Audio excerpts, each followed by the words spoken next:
সুৰাপায়ীৰ ওপৰত নিৰ্ভৰশীল ৰাজ্য চৰকাৰ সুৰা বিক্ৰী ব্যাপক হাৰত বৃদ্ধি কৰাৰ আনুষ্ঠানিক নিৰ্দেশ জাৰি আবকাৰী বিভাগৰ প্ৰতিখন সুৰা বিপণীত প্ৰতি মাহৰ লক্ষ্য নিৰ্ধাৰণ হয় আপুনি ঠিকেই শুনিছে য'ত এফালে সুৰাই ৰাজ্যৰ যুৱ প্ৰজন্মৰ মাজত এক হাহাকাৰময় পৰিস্থিতিৰ সৃষ্টি কৰা পৰিলক্ষিত হৈছে সেই সময়তেই সুৰাপায়ীৰ ওপৰত নিৰ্ভৰশীল হৈ পৰিছে ৰাজ্যৰ আবকাৰী বিভাগ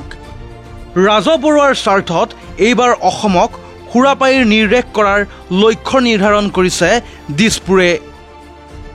মাত্ৰ এমাহ পূৰ্বে অৰ্থাৎ 4 মেত আবকাৰী বিভাগৰ এখন সভাত সুৰাৰ দাম বৃদ্ধি কৰাৰ পাছতো ৰাজহ হ্ৰাস পোৱাৰ কথা উল্লেখ কৰা হৈছিল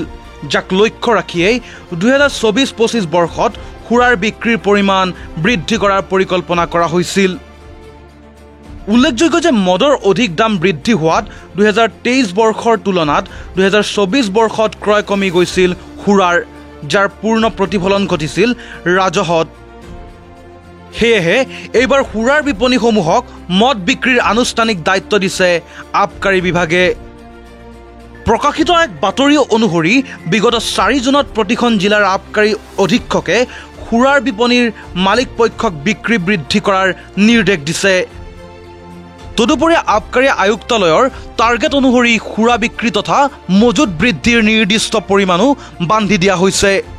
তথ্য অনুসৰি গুৱাহাটী মহানগৰীৰ 315খন সুৰা বিপণী আৰু 206খন বাৰক প্ৰতি মাহে 5135 লিটাৰকৈ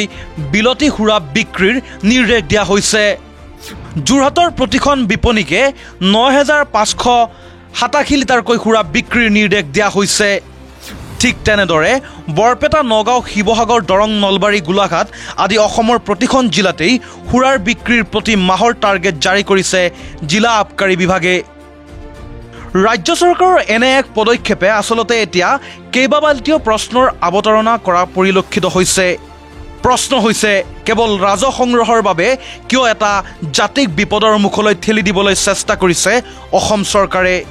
কেৱল ৰাজহ সংগ্ৰহৰ চিন্তা কৰা ৰাজ্য চৰকাৰে হয়তো সুৰাই কিদৰে এগৰাকী ব্যক্তি এখন ঘৰ এখন সমাজ এটা জাতি শেষ কৰিব পাৰে সেই কথা ব্ৰিটিছৰ কানি প্ৰচলনৰ ইতিহাস ফহিয়াই চালে উপলব্ধি কৰিব পাৰি কিন্তু এই ক্ষেত্ৰত আকুৰগছ অসম চৰকাৰ